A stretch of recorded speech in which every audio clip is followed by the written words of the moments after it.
Merci beaucoup, Nicolas, si vous voulez vous installer. Alors, pardon, on a pris un peu de retard, mais vous savez peut-être qu'il y a une journée mondiale de l'environnement, dont on parle souvent, pas beaucoup d'ailleurs en France, mais qui existe. Et Nicolas était sur France Inter ce matin, et donc pour porter une parole importante.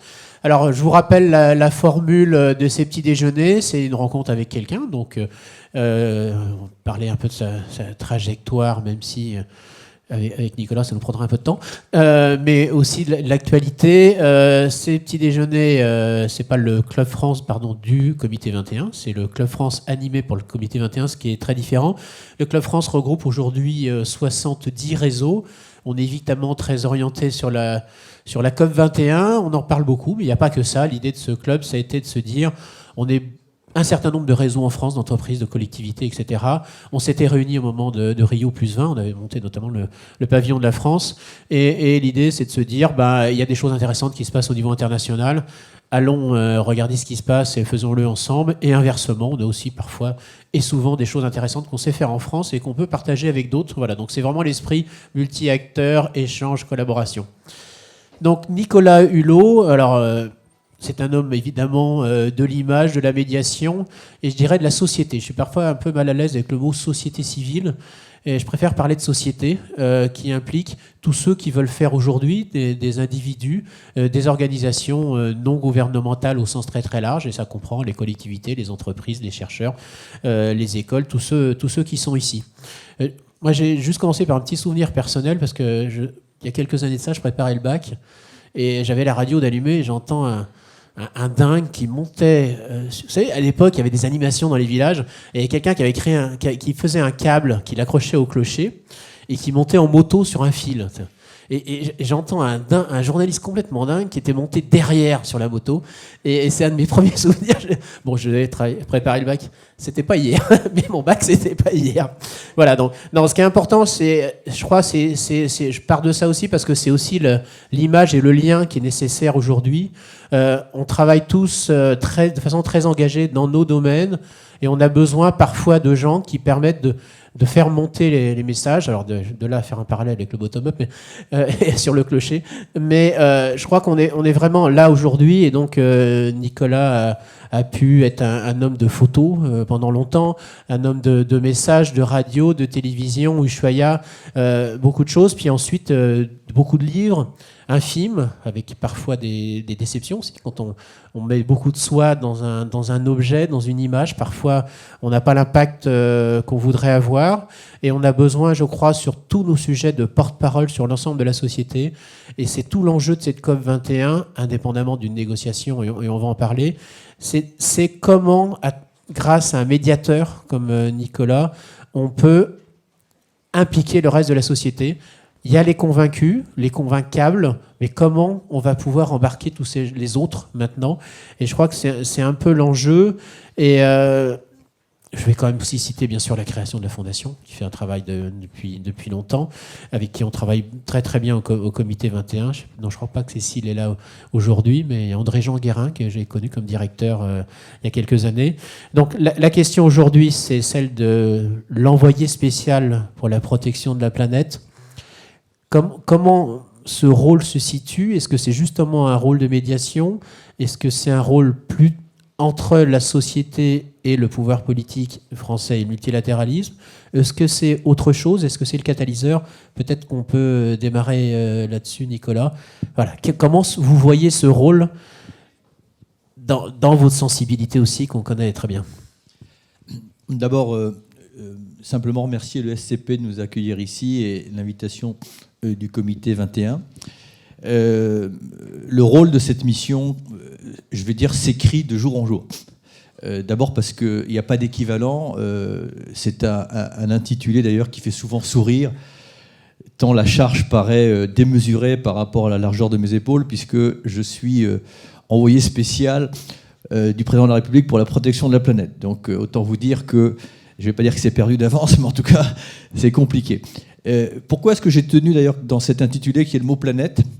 D'abord parce que j'adore ce mot, et puis parce que c'est bien pour placer d'emblée que c'est un enjeu universel. Et c'est d'ailleurs toute la difficulté que je rencontre, c'est que chacun n'a pas pris conscience qu'il n'y aura que des gagnants ou des perdants. Hein. Je crois que c'est Martin Luther King qui disait où nous allons être capables de travailler ensemble, où on va tous mourir comme des idiots. Bon, et c'est un peu ce qui peut se passer si on ne transforme pas cette contrainte en opportunité.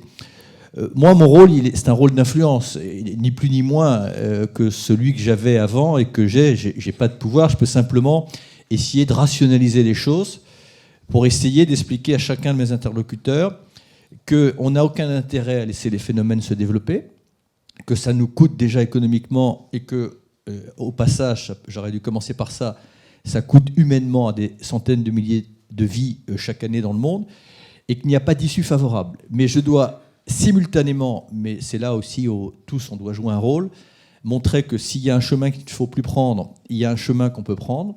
Et il faut qu'on arrive tous ensemble à dessiner un imaginaire, non pas utopique, mais qu'il se trouve qu'économiquement, technologiquement, juridiquement, il y a un certain nombre de solutions qui peuvent permettre d'embrasser et de créer même un désir. Mon rôle dans cette mission, c'est une mission principalement diplomatique.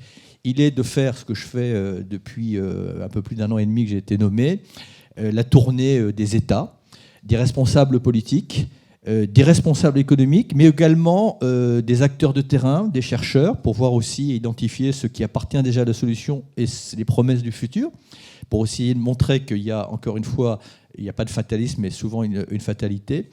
Et donc, je rencontre à la fois des gens qui partagent notre ambition, et puis je rencontre évidemment et presque principalement ceux qui sont dans des positions parfois radicales, à la fois pour écouter leurs arguments, parce que les positions radicales ne sont pas des postures de principe, ce sont des positions qui sont argumentées. Je prends un exemple très simple, il y a un certain nombre de pays du Sud, au premier rang desquels des pays d'Afrique, mais un groupe qu'on appelle le G77 ou un autre groupe qu'on appelle le Like-Minded Developed Country, qui considèrent que les pays industriels sont historiquement responsables de la situation climatique. Et donc, globalement, puisqu'ils en ont la responsabilité historique, ils en ont la responsabilité de la résolution. Bon. Donc, c'est pas tenable parce qu'effectivement, c'est un argument recevable, mais si certains s'exonèrent de l'effort au prétexte qu'ils n'en ont pas la responsabilité historique, vous avez des postures comme, par exemple, les États-Unis qui disent « Nous, on n'ira pas plus loin si la Chine, qui maintenant est devenue en volume le premier émetteur de gaz à effet de serre, ne prend pas sa part de responsabilité, mais en même temps, les Chinois disent oui, mais on est le premier émetteur en volume, mais par nombre d'habitants, on est 4 fois moins impactant. Donc moi, j'essaie de faire en sorte qu'à un moment, j'essaie à mon niveau, mais évidemment, je ne suis pas le seul, que l'on cède à la raison, et puis surtout qu'on voit l'intérêt commun. Voilà. Donc ma mission, c'est de faire rentrer de la rationalité, d'apaiser, de relayer les arguments. Et notamment, premier argument des pays du Sud, c'est que les promesses de financement qui ont été faites, notamment à Copenhague, n'ont pour la plupart pas été tenues. Donc il y a une grande défiance vis-à-vis des mécanismes onusiens et de ces processus multilatéraux. Et donc je dois essayer non pas de rétablir la confiance, que j'en ai pas la possibilité, mais de faire bien passer les messages.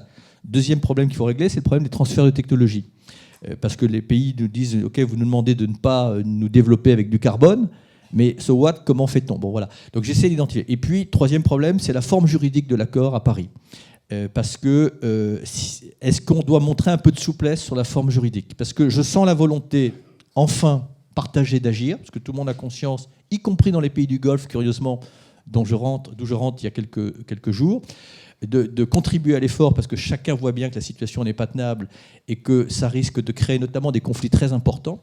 Voilà. Mais mon rôle, voilà, il se limite à ça. Il sera d'autant plus facile pour moi que notre propre pays, pour ne parler que de la France, et notre propre espace géographique qui est l'Europe, sera ambitieux. Et au passage, c'est pour ça que j'attends beaucoup de la loi sur la transition énergétique, parce que je pense qu'il faut qu'on montre le chemin de l'audace. Et on verra dans quelques jours ce qu'il y a réellement dans cette loi. Là, vous voyagez évidemment beaucoup en ce moment. On sait quand même le problème est sur le modèle de développement, enfin sur le croisement développement-environnement. Est-ce que vous avez le sentiment que ce modèle qui effectivement développons, pourquoi vous allez nous empêcher de nous développer comme vous, voitures, consommation, propriété, etc. Est-ce que vous pensez que les choses sont en train de bouger au niveau international? Parce que derrière, soit il y a un imaginaire, des récits, je sais que vous aimez les récits, qui peuvent se construire différemment, soit effectivement, on va être obligé d'aller purement de la contrainte. Et j'étais hier avec Chérif Ramani, là, on a intervenu ensemble sur un débat qui a été porte-parole, enfin président du groupe Afrique dans le club groupe des 77. Il lui dit, de toute façon, on n'arrivera pas de la contrainte, il faut travailler complètement différemment. Alors, il y a des éléments, comme d'habitude, positifs et négatifs. Le négatif, c'est que, entre guillemets, la crise économique a produit un peu de relâchement sur ces sujets-là, qui un peu reculé dans la hiérarchie des préoccupations. Mais à mesure que la conférence de Paris va arriver, je pense que ce point focus va de nouveau rassembler. Dans les éléments positifs, pour simplement parler de l'actualité récente, les déclarations du président Obama il y a 3 jours, qui a pris un certain nombre d'objectifs à travers la voie réglementaire pour les centrales à charbon nouvelles, mais évidemment pour le parc des centrales à charbon existantes. Ça, c'est quand même très important. Il faut savoir que les États-Unis, même s'il y a une espèce de posture politique, puisque quand on est chez les conservateurs, on est plutôt ambitieux sur les changements climatiques, quand on est dans le camp républicain, même si on a fait sa conversion, parce que j'ai rencontré des sénateurs républicains qui partagent en fait cette inquiétude, mais si un sénateur républicain ose afficher son ambition climatique, il est balayé quand il y a des échéances. Mais les esprits bougent. Pourquoi ? D'abord parce que l'économie américaine est maintenant impactée par la multiplication et l'intensification des extrêmes climatiques. Et ça, je vous donne simplement un ordre de grandeur. 1980, le coût des catastrophes naturelles aux États-Unis, $1 milliard. En 2000, on était passé à 15 milliards de dollars. En 2012, simplement pour l'ouragan Sandy, 40 milliards de dollars, et pour la sécheresse dans le New Jersey, 60 milliards de dollars. Et l'année dernière, on est déjà à 200 milliards de dollars. Bon, donc ça frappe les esprits. Deuxièmement, les États-Unis ont bien compris, et notamment dans l'ouest des États-Unis, qu'il y a un potentiel économique fantastique. Je peux vous dire que quand vous visitez notamment le centre de recherche fédéral sur les énergies renouvelables aux États-Unis, vous sortez de là, vous faites des petites bondes de joie parce que vous vous dites l'énergie du futur, elle est en marche. Et dernière chose pour les États-Unis, mais c'est important de savoir ça, ceux qui sont le plus préoccupés par les changements climatiques, ce sont les militaires. Et les rapports les plus alarmants aux États-Unis viennent du Pentagone. Et ça, évidemment, ça diffuse dans l'ensemble de la société américaine. Donc, simplement pour dire que le statu quo, à mon avis, n'est pas envisageable. Maintenant, de là à avoir un accord juridiquement contraignant ratifié par le Congrès, on en est encore éloigné, mais notamment, et c'est ce qui m'avait été dit à la fois par Al Gore quand j'étais aux États-Unis et par le sénateur Whitehouse, c'est que le président Obama, en utilisant un précédent juridique qui est de la Clean Air Act, peut, par la voie de ses agences, prendre un certain nombre d'engagements internationaux. Et côté chinois, juste pour terminer, parce que c'est très important, parce qu'on voit bien que c'est quand même les deux acteurs et que tout le monde observe. D'abord, on pense qu'il y a des discussions entre la Chine et les États-Unis et que peut-être au moment du sommet de Ban Ki-moon, le 20 septembre, il y a un certain nombre de choses qui seront posées sur la table. Mais les Chinois étaient venus à Copenhague à reculons, sous la pression internationale, donc tout ce qu'ils détestent, d'ailleurs au point qu'ils avaient envoyé un émissaire qui n'avait honnêtement aucune marge de manœuvre. Depuis Copenhague, la Chine est rentrée de plein fouet dans l'enjeu climat par la porte de la pollution. Et il faut savoir qu'en Chine, la terreur des autorités chinoises, ce sont des mouvements de masse liés à la pollution. Donc ils l'ont inscrit dans leur logiciel. Dans tous les plénums chinois, le mot civilisation écologique figure. Et je ne veux pas forcer mon optimisme, mais les Chinois, chacun le sait, quand ils ont inscrit un objectif, sont capables probablement d'y mettre les moyens. Donc eux aussi vont bouger. Donc si ces deux grands acteurs, c'est plus compliqué pour l'Inde et encore plus compliqué pour la Russie, mais si ces deux grands acteurs bougent, ça peut déverrouiller le dispositif diplomatique.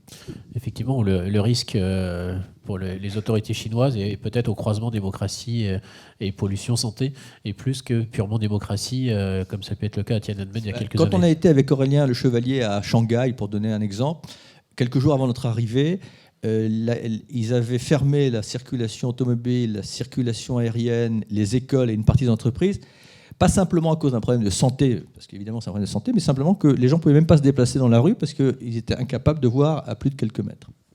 Et donc la situation, donc vous avez parlé de l'Inde, où on a un peu du mal à comprendre, mais en général, on a du mal à savoir ce qui se passe réellement au niveau de l'Inde, et aussi le Brésil, quand même, qui est quand même source d'inquiétude. On a une impression qu'on n'est pas à l'abri d'une bonne cohérence Europe, Chine et États-Unis, et les pays effectivement non alignés. C'est pour ça aussi que c'est important, parce que dans le groupe des G77, il y a la Chine. Et donc si la Chine peut bouger, dans le groupe des pays durs, vous avez effectivement les pays du Golfe. C'est pour ça, encore une fois, que dans ma mission, on se partage la tâche avec les uns et les autres. On essaie d'identifier les acteurs qui peuvent nous permettre d'engager un dialogue et encore une fois de déverrouiller. Alors évidemment, s'il n'y a pas une équité dans l'accord, on ne peut pas demander à certains pays d'engager autant que d'autres. C'est ce qu'on appelle une responsabilité différenciée. Mais voilà, il faut trouver dans ces groupes-là, dans les pays de l'ALBA par exemple, dans l'Amérique du Sud, les pays qui peuvent nous aider, encore une fois, à apaiser ça. Mais c'est lourd, c'est compliqué, mais il y a la différence par rapport à Copenhague. Copenhague, quelque temps avant, tout le monde, moi le premier, je me suis dit c'est génial, ça va être le grand moment de la mutation, tout le monde va se mettre d'accord, c'est une formalité. Voilà. Bon, ça a été la douche froide parce qu'en réalité, on attendait tellement qu'on a été déçus. Et puis, les chefs d'État ont pensé, en arrivant à Copenhague au dernier moment, que fort de leur statut, ils allaient pouvoir résoudre tout ce qui n'avait pas été résolu en amont. Là, chacun a conscience qu'il y a des choses pardon du terme, à purger avant.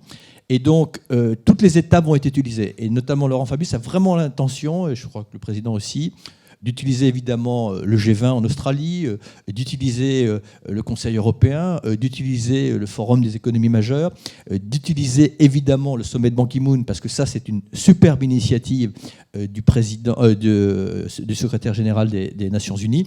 Et puis, il y a la COP de Lima, et les Péruviens sont nos alliés. Voilà. Donc, bon, voilà. Je ne peux pas vous dire à ce stade, si la conférence avait lieu demain matin, ça c'est clair qu'on serait mal. Mais 1 an et demi, c'est court et long à la fois. Alors, quel rôle, enfin, plutôt quelle évolution voyez-vous dans le rôle aussi des autres parties prenantes ? Les ONG sont rentrées enfin, dans la négociation, c'est beaucoup dire, mais aussi des collectivités, des entreprises. On parle d'agenda positif, mais évidemment, il y a un bruit qui dit oui, mais on cherche des prétextes pour dire que les entreprises font des bonnes choses, que les collectivités, parce qu'on n'arrivera pas à régler le multilatéralisme. Mais quelle est la contribution que peuvent réellement avoir les autres composantes de la société et aussi évidemment les citoyens dans une négociation climatique aujourd'hui? Est-ce que c'est un leurre en disant écoutez, voilà, faites, c'est super ce que vous faites, puis nous on continue comme d'habitude, ou réellement on peut espérer que Paris 2015 va amener une bascule et on pourra penser que des engagements extrêmement forts soient pris, mais un vrai pouvoir d'influence au-delà? Bon, une certitude, c'est que si on abandonne l'issue de cette négociation simplement aux diplomates et aux négociateurs, et je dirais même aux politiques, même si leur responsabilité est majeure, on n'y arrivera pas. C'est-à-dire que s'il n'y a pas une mobilisation positive, quand je dis positive, bon, moi-même, vis-à-vis de ce qu'on appelle l'agenda positif, j'abonde, mais avec une réserve, c'est que faut pas non plus donner le sentiment que simplement un peu de technologie et un peu de financement vont régler tout ça. Il y a une remise en cause profonde d'un modèle qui nous a conduit là. Mais enfin, bon, voilà. Donc, il faut faire la démonstration, les uns et les autres, que les solutions existent, qu'elles peuvent être développées à des échelles beaucoup plus grandes. Il faut aussi que la société civile, alors derrière ce mot, qu'est-ce qu'on met, notamment la jeunesse, moi j'y travaille à la fois avec ma fondation et à la fois dans ma mission à l'Élysée, il faut que la jeunesse se manifeste, parce qu'elle n'a pas forcément encore bien intégré que la fenêtre de tir la fenêtre d'opportunité entre ce qu'on peut faire et pas faire se réduit de jour en jour, et que se conditionne là, dans les temps présents, franchement, leur mode de vie. Et donc, au prétexte qu'elle a d'autres préoccupations, au prétexte qu'elle n'est pas responsable de cette situation, elle ne peut pas, encore une fois, rester silencieuse. Et je vois qu'elle manifeste, alors, ici et ailleurs, au-delà de ceux qui sont convaincus parce qu'ils sont dans des mouvements altermondialistes, etc. Mais il faut que là, en masse, alors nous essayons d'agréger, de coordonner, mais on ne peut pas parler à la place de la jeunesse, parce que malheureusement, je n'en fais plus partie, mais il faut absolument qu'elle se manifeste. Donc chacun doit prendre sa part de responsabilité. Donc il faut être créatif, il faut être inventif. Les collectivités, si l'accord reposait simplement sur les collectivités, sur les régions, etc., je serais excessivement optimiste, d'abord parce que le travail de toutes les collectivités et les régions peut déjà résoudre 50%. Bon. Les acteurs économiques ont une grande part aussi de responsabilité. Mais évidemment, il faut que tout ça rentre dans un tout avec des trajectoires de référence. Il ne faut pas que la conférence de Paris ne mette que des... Évidemment, il faut un horizon à 2050. Mais ce qui est très important aussi, c'est ce qu'on va se faire dans l'immédiat. Parce que chacun le sait, Nicolas Stern, le premier, l'avait dit, plus on attend, plus le coup est fort. Bon, on a déjà beaucoup attendu. On aurait anticipé, très sincèrement, le coup ça va fort. Donc il faut avoir vraiment des trajectoires de référence pour, encore une fois, que les acteurs privés et les acteurs publics. Et juste, encore une fois, au risque de me répéter, j'étais hier pour la partie française du patronat avec M. Gattaz. Bon, voilà, je souhaite qu'à son niveau, parce que je voulais savoir d'abord au niveau du MEDEF, ils avaient conscience de l'importance ou s'ils considéraient que c'était un sujet optionnel, etc. Bon, si, comme me l'a dit M. Gattaz, ils considèrent qu'effectivement c'est un enjeu déterminant, et j'en veux pour preuve que quand il y a eu le forum de Davos, qui avait été précédé d'un certain nombre d'expertises pour voir les risques qui pesaient sur l'économie mondiale et que les changements climatiques arrivaient pratiquement en un partout, bon, voilà, il faut là aussi être cohérent. Donc le MEDEF doit aussi avoir son propre lot de propositions et de valorisation. D'autant que nos entreprises françaises, que ce soit les grandes entreprises, mais également les PME, couvrent pratiquement tout l'éventail des solutions. Donc il y a un intérêt économique évident à ce que nous ne soyons pas à la traîne sur ces sujets-là. Peut-être pour préciser qu'il y a une alliance, notamment à l'initiative du Club France, mais aussi du Global Compact, du MEDEF, de la FEP, CGPME et d'une vingtaine d'organisations. Et on a tous signé une tribune. Tout le monde s'est mis d'accord sur une tribune qui doit être publiée bientôt à l'occasion de la COP, justement dans cet état d'esprit-là. C'est d'ailleurs, je crois, qu'une première, autant d'organisations le font. Mais je crois qu'il y a encore un petit peu de travail entre le déclaratif, effectivement, et l'action. On vous sent quand même plus optimiste par rapport aux politiques. On vous a entendu un peu critique ces derniers mois. Mais c'est même pas le problème. Vous me revoyez dans une heure, je vais être dépressif. Ça dépend de l'instant. Finalement, vous êtes vivant. Mais non, c'est que à ce stade-là, personne ne connaît l'issue. Il faut être déterminé. Il ne faut pas, évidemment pas céder au fatalisme. Parce que je disais tout à l'heure sur France Inter qu'on est passé du climato-scepticisme au climato-fatalisme. Bon, donc il faut être plutôt déterminé. Bon, voilà. C'est trop tôt pour savoir. Encore une fois, il y a des signaux positifs. Ça serait bête d'achoper, par exemple, simplement parce qu'on s'obstine sur une forme d'accord juridique. Alors, moi, je ne suis pas spécialiste, je ne suis pas juriste. Je sais que Laurent Fabius, avec qui j'ai déjeuné il y a 3 jours, fait travailler ses juristes pour voir si on ne peut pas trouver une forme juridique qui permette, par exemple, aux autorités chinoises de ne pas craindre qu'il y ait des incursions extérieures pour vérifier que leurs engagements sont maintenus. Parce que souvent, ça tient à des toutes petites choses. Voilà. Mais les jeux ne sont pas faits. Au lendemain du sommet de Ban Ki-moon, à mon avis, on va y voir plus clair. Merci. Donc, deuxième phase, maintenant, j'ai demandé à Antoine Charlot, qui est directeur adjoint du comité 21, de prendre un micro et le jeu de questions-réponses avec la salle. On essaye toujours de garder au moins 50% du temps pour cet échange. Antoine. Merci Gilles. Merci Nicolas Hulot pour votre intervention. Cette touche d'optimisme, en effet. Sur cette prise de conscience mondiale. Alternative. On va essayer celui-ci.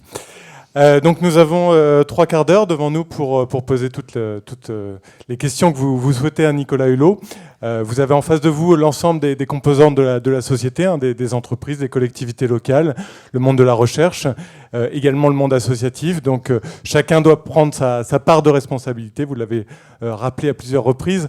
Donc je vous propose de lever la main et puis de vous présenter à chaque fois et de poser une question. Oui, bonjour. Merci pour cet engagement. Je m'appelle Thomas Kerting, je dirige l'archéologie et les respirations.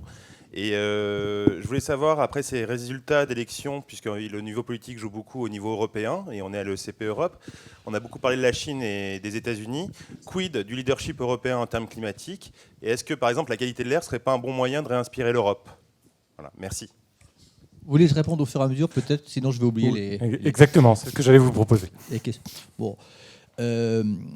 c'est pour ça que c'est très important. Et quand j'étais avec Laurent Fabius, j'ai fait en sorte que le prochain Conseil européen, on risque de parler de beaucoup de choses, sauf du climat, parce qu'évidemment, l'actualité est toujours là pour mettre le climat de côté, évidemment, ce qui se passe notamment en Ukraine. Voilà. Il y a eu un moment d'ambition en Europe au moment du paquet climat-énergie en 2007. Si on veut être très franc, il y a eu un vrai relâchement depuis. Et puis en plus, l'Europe maintenant est divisée sur ces sujets-là, puisque je ne vous apprends rien, mais bon, les pays de l'Est, au premier rang desquels la Pologne, considère qu'on en a déjà trop fait, que ça ne sert à rien unilatéralement. Bon, voilà. Donc il faut que l'Europe retrouve une ambition. Alors qu'est-ce qui va se passer après les élections? Honnêtement, j'en sais rien, parce que je ne sais pas qui va être président de la Commission, je ne sais pas qui vont être les commissaires. Mais c'est clair que l'Europe, qui jusqu'à présent a été quand même moteur sur ces sujets-là, si elle ne retrouve pas... Parce que vous avez vu qu'il y a eu des propositions qui ont été faites, mais enfin un peu au minima, bon, et sans objectif sur l'efficacité énergétique et sans objectif sur les énergies renouvelables. Bon, donc il y a des objectifs qui ont été proposés mais qui n'ont pas été validés. Donc, encore une fois, pour moi, c'est déterminant, évidemment, le rôle de l'Europe, parce que si ce bloc... baisse ses ambitions, qu'est-ce qui va se passer sur les autres? Pardon, j'ai oublié une partie de la question.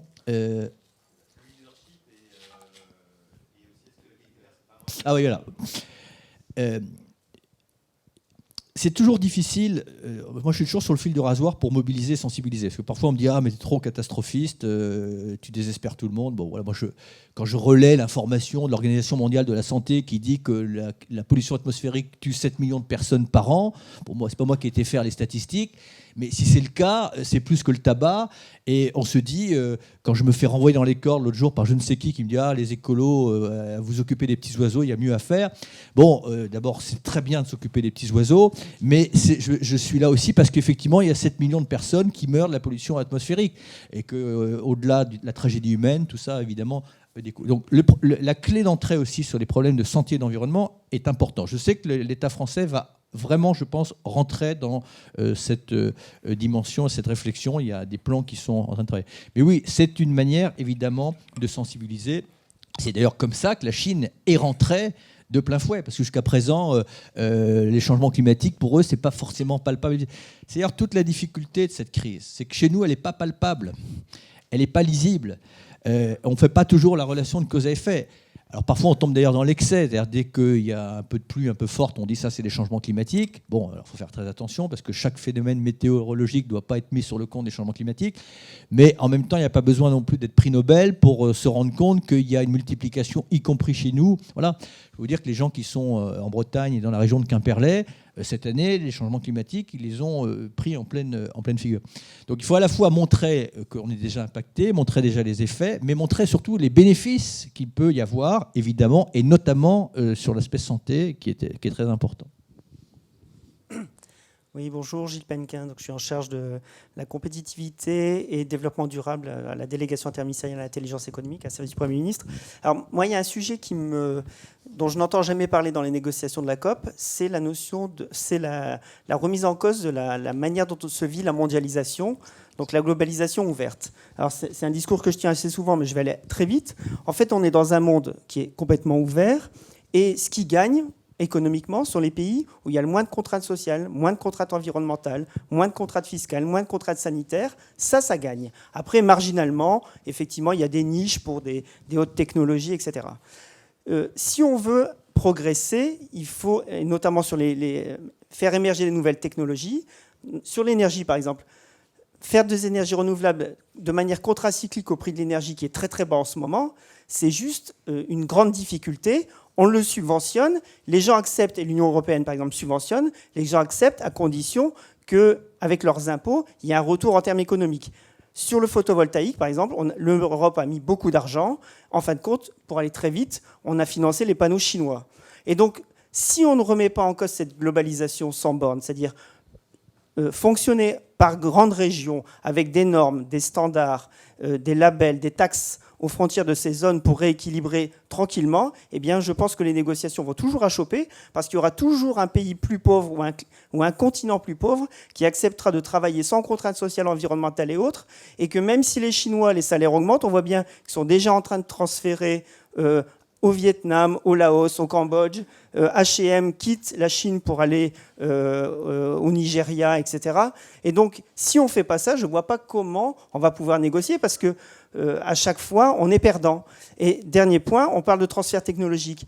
C'est le seul avantage qui nous reste, nous, occidentaux, la technologie. Si on donne notre technologie sans ces contraintes aux frontières, eh bien, j'allais dire, on se tire une balle dans le pied, et donc on va peut-être gagner en climat, mais on va perdre économiquement. Et donc, moi, je pense qu'on peut gagner sur tous les tableaux, c'est-à-dire que l'Europe continue à garder ses standards, que les pays du Sud arrivent à se développer, mais pour ça, il faut qu'il y ait une mondialisation régulée. Si l'Europe appliquait ses standards aux produits chinois, eh bien, les 2 tiers de ces produits ne rentreraient plus. Donc, ce qui serait très bon pour le gaz à effet de serre, ce qui serait peut-être bon aussi pour les Chinois qui, au lieu de faire du développement pour nous, feraient du développement pour eux. Voilà. Mais ça, moi, je n'entends pas ça dans le débat, parce qu'on est encore dans cette idéologie d'une mondialisation ouverte. Et je me demande si l'Europe, première puissance économique mondiale, ne pourrait pas être porteur de ça. Elle le fait de temps en temps, avec Reach et autres, et elle a gagné à chaque fois dans les procès avec l'OMC. Donc on voit bien qu'il y a des marges de manœuvre qui semblent être capables de créer un cercle vertueux, mais je ne vois pas de discussion sur ce thème. Voilà, j'étais un peu long, mais... Non, et d'abord, ce n'est pas une Merci, question, Gilles. c'est un exposé, et je le partage globalement. Donc, juste 2 petites choses. D'abord, sur la Chine, ne pas oublier, quand on pointe du doigt les Chinois, que l'Europe, et notamment la France, on externalise beaucoup de nos émissions. Il ne faut quand même pas oublier qu'il y a beaucoup de choses qu'on fait fabriquer en Chine. Donc, dans les émissions de la Chine, il y a une partie de nos émissions qu'on a externalisées. Sur ce souci de coordination, de régulation, depuis très longtemps avec d'autres, mais malheureusement tout ça n'a même pas figuré dans le texte de Rio+20, je reste convaincu que tant que nous n'aurons pas au niveau institutionnel et mondial une organisation mondiale de l'environnement, et que l'on ira simplement tous les 4 ans de conférence en conférence, on n'y arrivera pas. Donc pour moi, ça me paraît dans les outils dont nous avons besoin, parce que nos institutions ne sont pas adaptées aux enjeux du long terme. Voilà. Quand je vois comment se passent les négociations, chacun continue d'aller dans ces négociations comme si c'était des négociations internationales traditionnelles, où chacun pouvait espérer tirer son profit et s'exonérer de l'effort. C'est-à-dire, en gros, les négociateurs vont là en disant « Moi, on en fera, mieux ce sera pour notre pays ». Ce qui est valable dans une négociation traditionnelle, ce qui n'est pas valable dans des enjeux universels, parce qu'encore une fois, on risque de me répéter, où on est tous gagnants ou tous perdants. Et donc pour moi, le principe d'une organisation mondiale de l'environnement, qui avait été à un moment dans le vent, et puis après qui a été oublié, puisqu'on n'a même pas réussi à le faire figurer dans le texte de Rio+20, pour moi, c'est un outil indispensable à long terme qu'il faudra mettre en place. Merci. Sur la contrainte financière également, on a parlé de taxes, c'est un sujet aussi d'actualité au niveau national. Madame Royal s'est exprimée sur le sujet pour éviter l'écologie punitive, comme elle l'appelle. Quel est votre regard sur l'écotaxe et puis plus largement peut-être sur la taxe carbone également ? Bon, c'était pas la peine, à mon avis, de remettre sur le tapis le mot écologie punitive, parce que franchement, justement, du coup, on a retenu que ça. On a une manière d'aborder la fiscalité assez particulière. On a eu les assises de la fiscalité d'un côté, on a eu la commission sur la fiscalité écologique de l'autre, il y a eu le pacte de responsabilité, il va y avoir la conférence bancaire. Tout cela travaille dans leur coin, mais en parallèle, et personne ne se parle. Et on donne en plus, à juste titre, le sentiment que la fiscalité écologique, c'est une fiscalité additionnelle. Moi, je rappelle souvent qu'un jour, j'ai été au journal de 20h de France 2 pour défendre la taxe carbone, précédé d'un sondage où on avait demandé aux Français s'ils étaient d'accord pour avoir un impôt supplémentaire. Bon, je ne sais pas ce qui m'a pris d'aller, en 2 minutes 30, essayer de défendre ce principe. Bon, je suis ressorti, évidemment, en charpie. Tant qu'on abordera les choses comme ça, c'est-à-dire qu'on donnera le sentiment que l'écologie, pour résoudre les sujets, c'est simplement d'empiler des impôts ou des taxes supplémentaires, on n'y arrivera pas. Il faut partager, et moi je voudrais qu'on remette tout à plat et qu'on ait une vision. Et j'en ai même parlé d'ailleurs à M. Gattaz hier, mais j'en ai parlé aussi avec nos amis de la CFDT, il y a une forme de consensus. Il faut un principe. Le principe, c'est que pour un certain nombre d'acteurs économiques et pour un certain nombre de citoyens, ça doit être à pression fiscale égale, au plus. Le principe, c'est d'avoir une vision sur ce qu'on appelle le basculement des régulations. Et ça, tous les économistes auxquels que j'ai parlé et que j'ai rencontrés sont d'accord. Si on veut modeler demain les modes de consommation et les modes de production qui vont bien, il faut utiliser la fiscalité incitative et dissuasive. Mais il faut simultanément soulager les prélèvements obligatoires qui pèsent sur le travail. Et la majorité de nos prélèvements obligatoires grèvent le travail, donc contraignent l'emploi. Il y a un principe de base, moi je ne suis pas ni économiste ni fiscaliste, mais enfin il faut taxer le négatif et pas taxer le positif. Et ce qui est aberrant chez nous, c'est qu'on taxe le positif, c'est-à-dire quelque part on taxe le travail. Donc si on arrivait à déplacer cette fiscalité, et là où on a besoin de réguler quoi?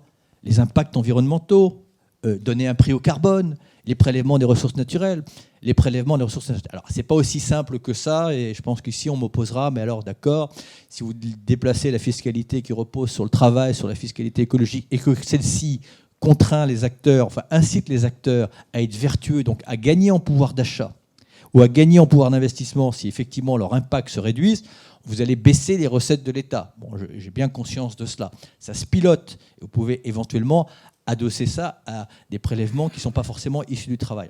Simplement, s'il n'y a pas une vision partagée, ce principe-là, je comprends que l'écotaxe générait une telle levée de bouclier. Mais au passage, quand même, j'aurais quand même rappelé que les mêmes qui, quelques mois auparavant, lorsqu'ils étaient dans la majorité, avaient défendu le principe de l'écotaxe, sous prétexte qu'ils étaient dans l'opposition, l'ont fustigé.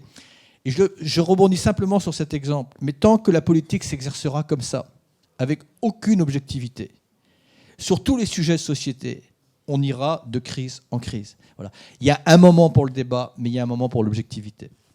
Merci. Sur votre gauche, la personne qui a le micro. Bonjour, Delphine Stroh, responsable développement durable chez Carrefour. J'avais une question. Vous avez beaucoup parlé de la mobilisation des États. On passe par la diplomatie, on peut passer par la réglementation. Il y a quand même une conscience des électeurs, des consommateurs, sur laquelle vous avez beaucoup travaillé les années passées. Là, vous en avez un peu moins parlé. Est-ce qu'il y a quelque chose de prévu pour cette cible-là? On a l'impression, ces derniers mois, que la sensibilisation est un petit peu plus renforcée liée à la pollution de l'air. Mais il y a une prise de conscience peut-être à rappeler aux personnes, rappeler les enjeux, et pour justement ne pas céder au fatalisme. Alors, est-ce qu'on parle de la société française parce que, évidemment, pour la COP 21, il faudrait mobiliser au-delà de la France. Et là, évidemment, notre influence est limitée. Mais enfin, il faut bien imaginer que pendant qu'on parle ici, d'autres sont en train de s'organiser, parce que Paris va vraiment, à mesure qu'on va s'en rapprocher, devenir un point focus et un point de mobilisation. Pour ce qui nous concerne, la France, parce que on va être le pays hôte. Dans 1 an et demi, vous allez avoir l'ensemble des chefs d'État du monde entier qui vont venir là. On va accueillir à peu près 60 000 personnes ou 40 000 personnes, 6 000 journalistes. Bon, il faut que notre pays affiche un enthousiasme, une créativité, une mobilisation. Bon, pour l'instant, je peux comprendre, on est très peu à savoir qu'il va y avoir ce grand rendez-vous et que c'est aussi déterminant.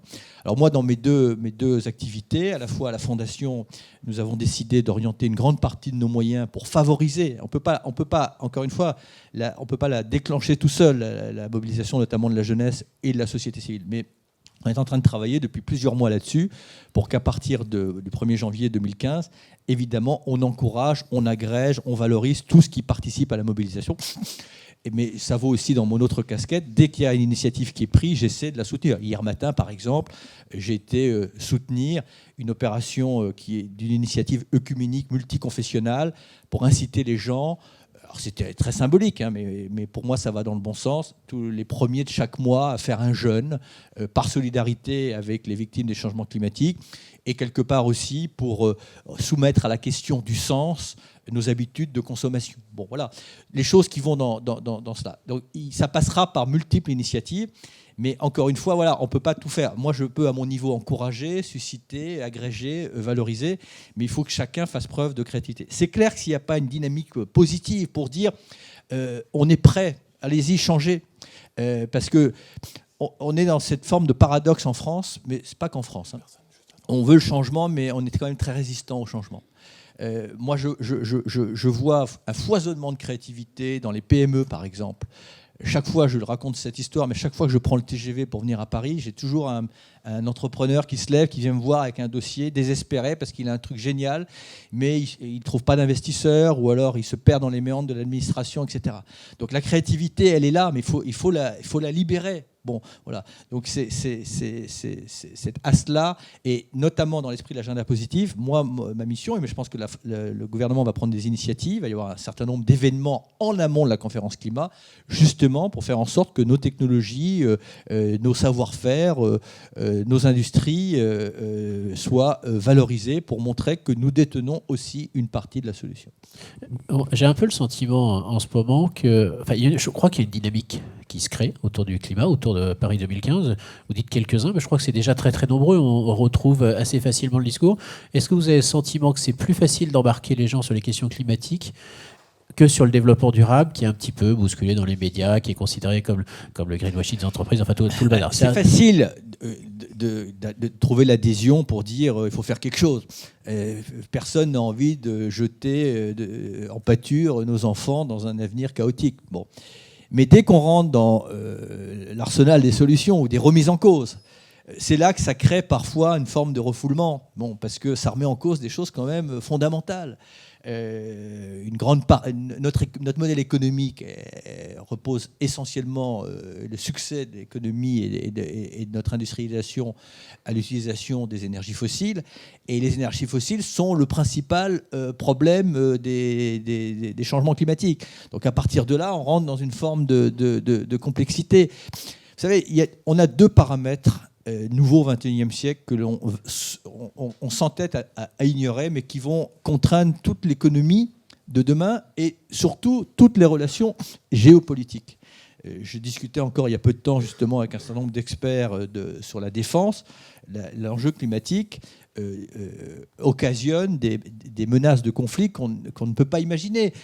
On est capable de se faire, entre guillemets, la guerre pour pas grand-chose.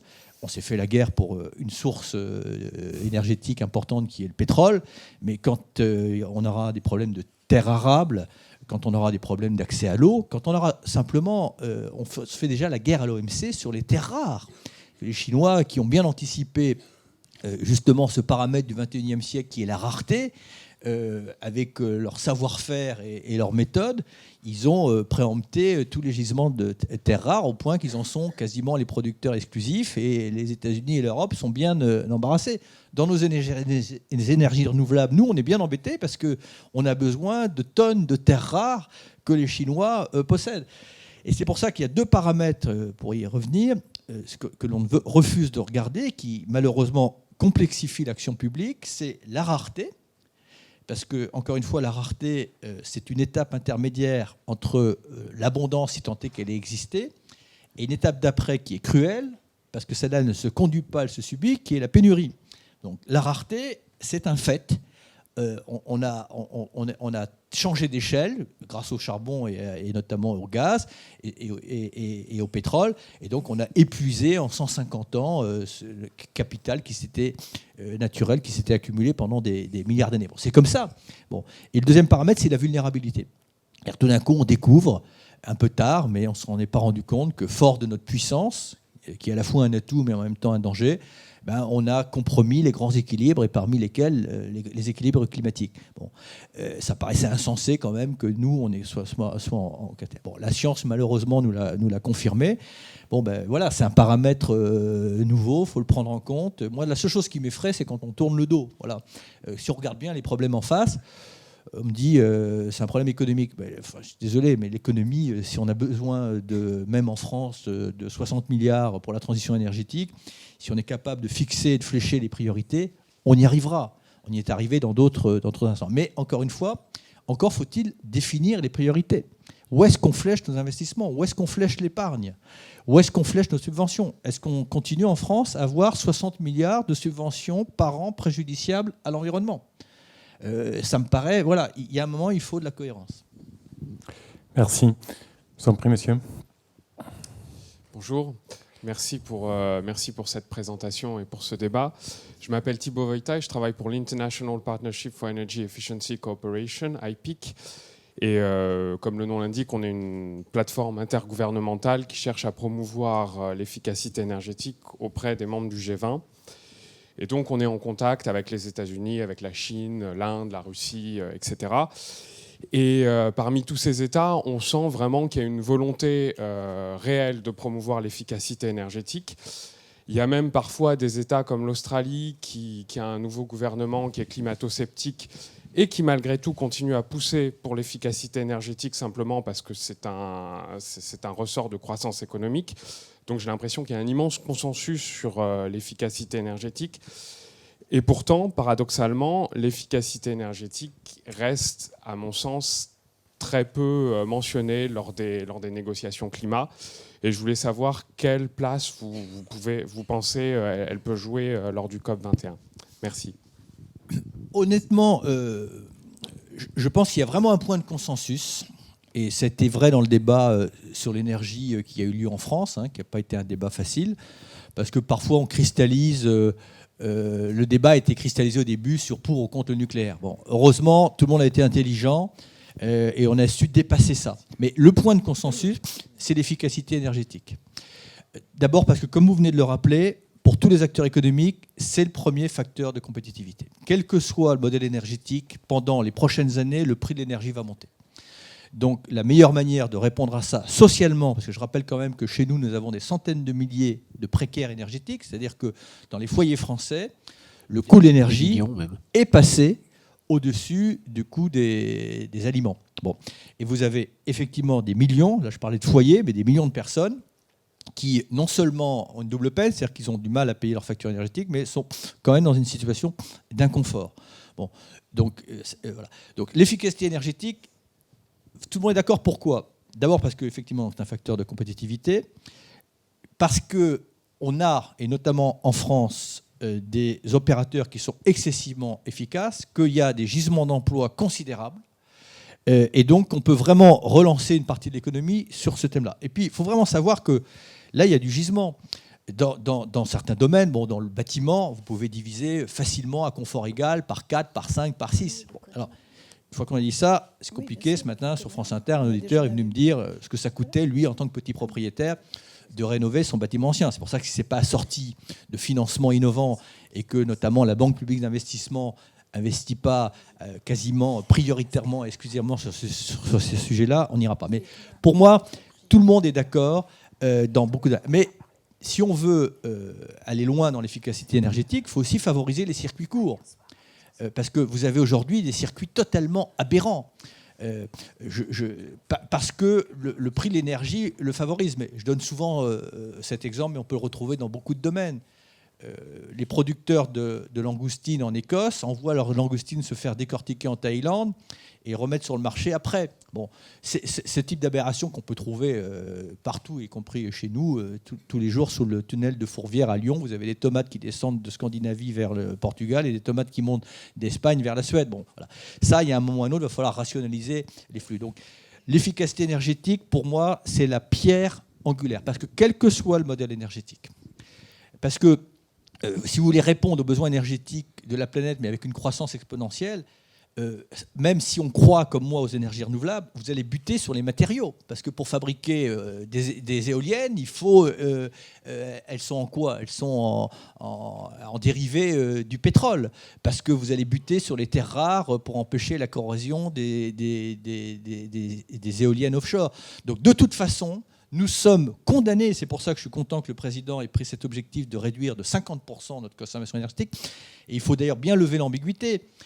On va baisser la proportion du parc nucléaire. Ça, c'est un objectif qui a été affiché. Je pense que quelles que soient les opinions qu'on peut avoir sur le nucléaire, c'est jamais bon de mettre tous ses œufs dans le même panier et il faut diversifier notre bouquet énergétique. On dit que ça va représenter 50%. Mais j'espère que c'est bien par rapport à notre capacité de production aujourd'hui et non pas par rapport à la capacité de production demain. Il faut vraiment qu'on lève cette ambiguïté parce que certains en jouent. Voilà. Il faut baisser notre capacité de production et l'efficacité énergétique. Donc, encore une fois, dans la loi de la transition énergétique, pour moi, il y a deux choses importantes. Enfin, c'est les objectifs de développement d'énergie renouvelable, mais toute énergie renouvelable. On a un potentiel à savoir-faire extraordinaire sur les énergies marines en France. J'ai récemment vu le patron de la CNS. Il est prêt à aller ouvrir des fermes pilotes sur les hydroliennes au Canada. Pourquoi ? Parce que les procédures chez nous en France pour ouvrir ces fermes pilotes au large du Cotentin, où il y a un potentiel d'équivalent de 3 réacteurs EPR, sont tellement compliquées qu'il va aller le faire au Canada. Sur les énergies qui utilisent le gradient thermique, il a les mêmes difficultés pour faire ça dans nos territoires d'outre-mer. Du coup, il va probablement les faire. Bon, voilà. Donc, il y a un moment ou un autre, s'il n'y a pas, encore une fois, une dynamique, une volonté, un enthousiasme politique, on va laisser passer. C'est les autres qui rafleront les marchés, alors que les savoir-faire sont chez nous. La filière forestière française. Franchement, on envoie nos chablis en Chine et qui reviennent sous forme de parquet.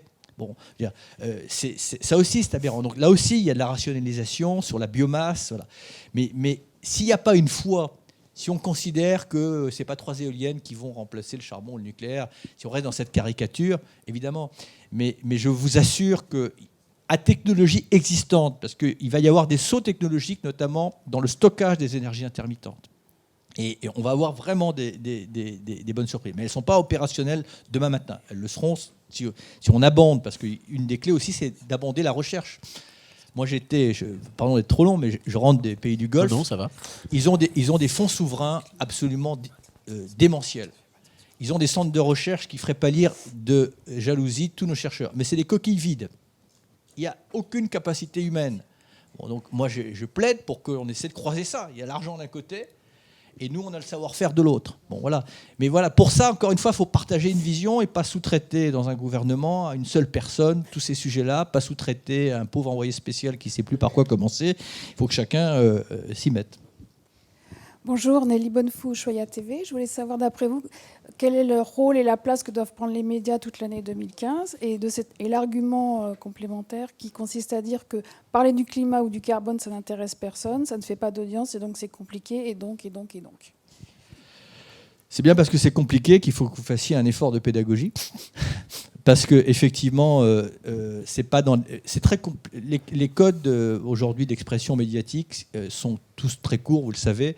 C'est pour ça que c'est compliqué, même pour moi. Quand l'autre jour, j'étais encore une fois, je ne sais plus, dans le journal de TF1. Quand je suis arrivé, on m'a dit, vous savez, l'actualité est très urgente, vous aurez peu de place, et c'était pour parler du rapport du GIEC.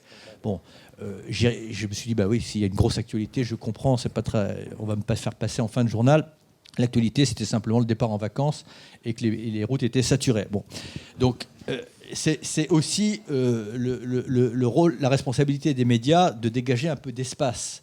Parce qu'on ne peut pas effectivement traiter ces sujets simplement en 1 minute 30. On peut traiter l'actualité en 1 minute 30. Mais la complexité, à la fois des causes, mais en même temps valoriser les solutions. Moi, dans mon rôle d'envoyé spécial, je passe, à chaque fois que je viens à Paris, je déjeune avec des rédactions des médias pour leur expliquer les enjeux, la complexité, etc. Et pour les inciter effectivement à dégager de l'espace et à s'intéresser à ces sujets-là. Alors, par exemple, pour avoir été hier avec Nonce Paolini, TF1 va s'engager sur des programmes pour valoriser ce qui appartient à la solution. Je crois que la rédaction de TF1, voilà. J'ai eu le même entretien avec la rédaction du Figaro, avec Le Monde, etc. Bon, voilà. La responsabilité est très importante, mais pas à la fois pour montrer la réalité, hein, parce qu'il y a un rôle d'information, parce que pour les gens, le changement climatique, c'est loin dans le temps et dans l'espace, mais je rappelle encore une fois que des gens meurent chaque année. Donc il y a un rôle, et c'est pas parce que c'est éloigné de nous qu'il ne faut pas en tenir compte, mais aussi pour montrer qu'il y a des créatifs. Et le rôle, à mon avis, des médias, c'est de montrer qu'il y a des choses qui marchent et qui sont reproductibles à des beaucoup plus grandes échelles, y compris dans notre pays. L'agroécologie, pour ne parler que de ce sujet-là, chez nous, il y a des exemples merveilleux. Bon. Et on pense que c'est des trucs d'illuminés, d'écolos hirsutes. Non, c'est des gens qui se passent parfois des aides de la politique agricole commune et qui ont des rendements économiques et des rendements de production largement supérieurs. Donc, franchement, si on était coincé, on est dans une impasse, mais là on est un peu débordé, on ne sait plus faire face, mais les solutions sont là. Donc le rôle des médias, c'est évidemment d'informer sur les enjeux. Peut-être pas rentrer dans la complexité des négociations, parce que c'est très compliqué. Moi-même, je m'y perds, mais rester dans le macro, dans les grands objectifs. Pourquoi est-ce qu'il faut qu'il y ait cet objectif ? Il y a quand même les rapports du GIEC. Bon, si vous lisez tous les rapports, c'est un peu fastidieux, mais il y a des synthèses qui sont quand même très accessibles. Les modèles qu'ont fait tourner la Banque mondiale et le GIEC sur qu'est-ce qui va se passer dans le monde si on reste à 2 degrés, puisque c'est ça l'objectif. Il faut rester à 2 degrés. Il faut expliquer pourquoi. Pour les gens, pourquoi 2 degrés? Bon, puis alors les gens pensent 2 degrés, c'est pas mal, c'est sympa. Bon, ils ne comprennent pas que 2 degrés, c'est une moyenne. Que 2 degrés, ça veut dire que dans les hémisphères nord et les hémisphères sud, c'est au minimum 10 degrés. 10 degrés, c'est quoi? C'est effectivement l'accélération de la fonte des glaces. L'accélération de la fonte des glaces, ajoutée au fait que l'eau se dilue par l'élévation de température, ce sont des zones entières qui seront submergées. Alors, à la fois, il faut montrer que c'est dangereux, mais simultanément, et il faut qu'on partage la tâche, montrer qu'il y a des solutions. Parce que si on montre simplement qu'on va tous mourir, effectivement, à un moment ou à un autre, on occulte. Mais si on ne donne pas le sentiment, si on n'explique pas aux gens qu'il n'y a pas d'issue et qu'on peut encore prolonger la trajectoire, c'est ce qui se passe depuis 20 ans, c'est qu'on se dit on a le temps, on a le temps, on a le temps, on a le temps. Là, on n'a plus le temps. Merci. Alors, il nous reste 10 minutes, donc on va prendre les 3 dernières questions. Ça va forcément grincer des dents, mais je vous en prie, monsieur, vous avez le micro. Il y a le monsieur au fond là-bas qui a posé depuis tout à l'heure une... D'accord, on va aller le voir. Parmi les Merci, premiers. Nicolas Hulot. Oui, donc merci pour ce débat. Donc, je suis architecte urbaniste, donc je dois mettre le problème de la ville un tout petit peu en avant et parler aussi en fait, la résistance au changement dont vous avez parlé. On travaille avec UFO, je suis une agence d'architecture et on travaille sur des outils d'intelligence collective pour l'urbanisme. Donc, je vais aller très vite. Est-ce que vous vous rendez compte que grâce à ces outils, quand on combine en fait de la créativité individuelle, quand on la combine avec des outils numériques qu'on a aujourd'hui, on se trouve face à quelque chose qui est très très important, c'est qu'on s'aperçoit que la société civile, elle parle du temps long et qu'elle est vraiment, quand on arrive à la faire intervenir, quelque chose qui peut énormément aider les collectivités locales, mais aussi les industriels du bâtiment, en faisant rentrer très naturellement par la vie des personnes qui se projettent en fait dans des environnements qui vont changer, qu'elles sont capables de faire rentrer ce temps long. Donc je voulais savoir si dans tout ce sur quoi vous travaillez, vous mettez en avant cette capacité de mobiliser l'intelligence collective et de faire changer les architectures mentales pour justement dépasser la résistance au changement. Les technologies qu'on a aujourd'hui, ce ne sont pas des idées. Notre premier projet, c'était 7 milliards d'urbanistes. Et un des autres projets qui marchent en ce moment avec des villes s'appelle Villes sans limite. Donc je pense qu'il y a vraiment au niveau de l'imaginaire, vous avez commencé à travers l'imaginaire, donc est-ce que vous arrivez à faire passer le message que l'ascendant et le descendant peuvent se combiner, qu'aujourd'hui on a des technologies, on a une planète connectée, un grand cerveau qui est en train d'apparaître, donc est-ce que vous mettez ça aussi au milieu de tout votre travail? Bon, j'espère répondre à côté de la plaque par rapport à ce que vous venez d'énoncer, mais je retiens la difficulté structurelle de nos sociétés, et c'est en cela que je suis parfois indulgent vis-à-vis des hommes et des femmes politiques, c'est notre siècle nous oblige à raisonner et à combiner 3 échelles de temps, ce qui est nouveau par rapport au siècle précédent. Au siècle précédent, il fallait répondre aux exigences de l'instant présent. Nous, au XXIe siècle, on doit prendre d'abord en charge les dettes des siècles précédents. Dette économique, dette écologique et dette démographique. On doit faire en sorte que ce que nous décidons aujourd'hui ne sacrifie pas l'avenir. Donc on doit également prendre en compte le temps long. Et puis, on doit évidemment répondre aux exigences du temps présent, un temps présent qui s'est excessivement densifié et intensifié, parce que notamment sous le joug des médias, les sollicitations de tous les intérêts particuliers arrivent avec une pression maximum sur les tables de nos responsables politiques. Donc je comprends que sous cette pression du temps, il soit difficile d'avoir sur le nez 2 paires de lunettes, une pour voir de près et une pour voir de loin. Bon. D'où une proposition que je porte avec la Fondation, c'est que je pense que nos institutions et nos démocraties ne sont pas adaptées aux enjeux du long terme, comme ils ne sont pas adaptés aux enjeux universels, simplement parce qu'ils n'ont pas été conçus à une époque où le long terme ou les enjeux universels s'étaient invités dans notre périmètre de décision. Maintenant, le XXIe siècle, j'y reviens, n'est pas le même que le XXe siècle. D'ailleurs, c'est à mon avis une des difficultés, c'est qu'on n'a toujours pas changé de lunettes et qu'on pilote le XXIe siècle avec les outils du XXe siècle. En termes de gouvernance, pour justement que cette science, ce savoir, cette prospective puisse s'exprimer, pour qu'on ne travaille pas simplement dans le réactif, mais aussi dans le prospectif, à mon avis, il faut scinder les responsabilités, mais les croiser. Et moi, je fais partie de ceux qui pensent que, pour la France, nous devrions avoir une 3e chambre, qui existe déjà, qui est le Conseil économique, social et environnemental, où il y a beaucoup d'intelligence qui est produite et d'une manière apaisée et documentée. On n'est pas dans la posture, on est dans le consensus, mais le consensus exigeant. Sauf que, je ne veux pas faire injure à M. Delevoye, qui est probablement le meilleur président du CESE, mais on est d'accord là-dessus, il faudrait lui donner un pouvoir politique. Il faut que ça soit l'Assemblée du temps long, l'Assemblée du futur, et qu'elle ait au minimum, le CESE, un droit de veto suspensif quand éventuellement des décisions peuvent compromettre le futur, mais que ça soit aussi un lieu où on travaille sur les causes et pas simplement sur les effets.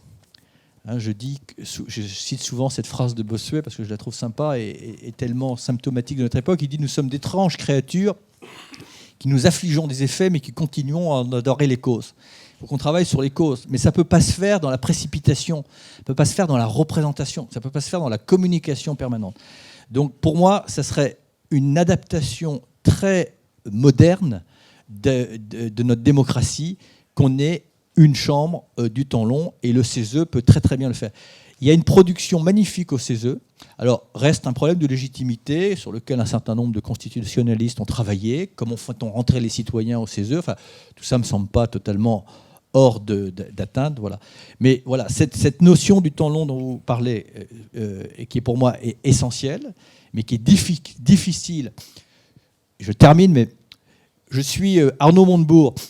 Si je prends le temps court, je dis allez-y sur le gaz de schiste, foutez-moi tous les sous-sols français en l'air et on va doper notre économie. Si je suis Ségolène Royal, je dis surtout, par rapport aux enjeux climatiques, ne touchez pas au gaz de schiste. Bon, voilà. Je caricature, hein, mais je dis simplement que selon le regard de l'un ou selon le regard de l'autre, leurs arguments peuvent être recevables. Voilà. Bonjour. Dernière question. Oui, excusez-moi. Catherine Hébert, je suis directrice RSE chez Adrexo Groupe Spire Communication. Et je voulais vous poser une question brève qui est par rapport à COP21. Quels engagements vous aimeriez réussir à faire émerger? Et ensuite, par rapport à votre tour du monde, quels sont aujourd'hui, selon vous, les 3 pays les plus volontaires sur l'environnement et les plus réfractaires? Merci. Les plus réfractaires, la Russie, d'où le fait d'ailleurs qu'avec Laurent Fabius, nous avons décidé de nous partager une mission diplomatique pour ne pas les laisser en dehors de cette réflexion. L'Inde, qui est évidemment un grand pays et sans la volonté duquel on aura du mal à faire bouger les choses. Brésil, pas. Bon, mais réfractaire et peut-être... moi, l'autre jour, je me suis retrouvé avec M. Morales, président bolivien. Pendant 20 minutes, je m'en suis pris plein la tête, parce que fait partie de ces sales impérialistes qui avaient pollué la planète. Et donc, en gros, c'était la posture. Si on en est là, c'est de votre faute, vous avez tout saccagé, vous avez tout pillé. Bon. Alors, je l'ai écouté religieusement, on m'avait préparé, on m'avait dit que... Voilà. Puis à la fin, je lui ai dit, OK, mais so what, qu'est-ce qu'on fait? Voilà, parce qu'il se trouve que j'avais quelques arguments pour lui dire que son pays était déjà affecté par tout ça. Je lui ai dit, alors on laisse les phénomènes se développer. Voilà. Donc, il y a quand même, une fois la posture passée, et c'était le cas l'autre jour d'un émir d'Abu Dhabi, au bout d'un moment, le gars, il me dit, mais vous avez aussi raison, et puis c'est aussi notre mission de ne pas laisser une planète qui ne soit pas viable. Bon, bref. Dans les pays en Europe, avec nos voisins allemands, on a quand même une ambition commune. Le Royaume-Uni aussi, mais avec des divergences de modalités, c'est-à-dire qu'ils sont ambitieux sur les émissions de gaz à effet de serre, mais ils veulent se laisser des tas de marges de manœuvre pour les modalités, pour réduire à ces objectifs. Donc, on a, avec les pays scandinaves, évidemment, on les cite souvent en modèle, mais il faut reconnaître que globalement, ils sont plutôt pas mal. Eux, ils ont osé une révolution fiscale, notamment la Suède, sans affecter, au contraire, leur économie.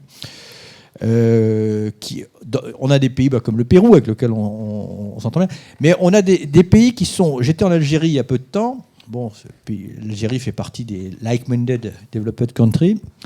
Ils sont prêts à nous aider. Beaucoup de pays parce que la France, notamment dans sa diplomatie internationale, on a des nouveaux alliés qui nous sont un peu redevables, et je parle notamment des pays du Golfe, de l'Algérie, etc., et qui veulent vraiment nous aider à sortir des postures et à aider à déverrouiller. Donc ça a été entre autres mon rôle avec d'autres, de faire en sorte qu'on leur demande, parce que quand l'Algérie parle aux pays d'Afrique, c'est reçu différemment que quand... Voilà. Donc quand le Qatar ou le Koweït parle à l'Iran sur ces sujets-là, parce que même l'Iran, il faut les impliquer dans ces sujets-là, c'est différent. Donc c'est tout ce jeu auquel on essaie de jouer, c'est de trouver les bonnes personnes. Et c'est important parce que le monsieur qui est là-bas a levé la main en premier tout à l'heure, j'en suis témoin. Oui, moi aussi. Merci de m'avoir vu depuis.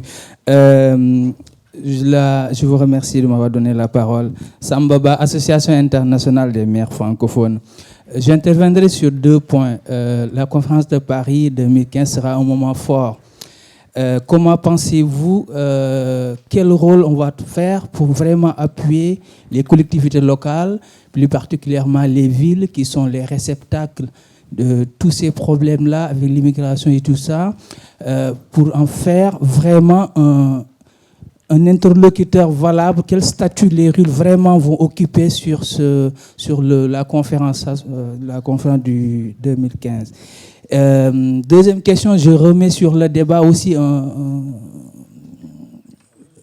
sur le tapis un vieux débat qui a toujours existé sur le financement du développement en ce qui concerne les pays entre guillemets en voie de développement. Comme vous le savez, il y a un grand débat. Beaucoup disent que oui, vous êtes déjà développé. Quand vous faisiez votre développement, vous avez fait fi de tout ce qui est environnement. Maintenant, vous êtes développé, vous dites, voilà, vous occupez-vous. Alors, la question, est-ce que l'environnement peut être un frein au développement si on peut allier les deux? Et qu'en est-il du financement en ce moment-là de l'environnement? Il y a également une question de Jean-Louis Etienne et après on arrête les débats. Bonjour Nicolas, Jean-Louis Etienne. J'ai une question pratique. Content de te revoir. Merci. La France accueille, donc c'est une grande audace de le faire. Comment en pratique ça se passe? J'imagine quand les pays vont se réunir ici en décembre en 2015, il y aura un draft qui a été écrit. Comment ça se passe? Est-ce qu'il y a une construction? Ce sont les juristes français du Quai d'Orsay qui écrivent ça. Comment se passe la matérialisation écrite de cette rencontre? Non, en fait, je m'aurais posé cette question il y a un an, je ne savais pas très bien. Il faut savoir que c'est un processus onusien.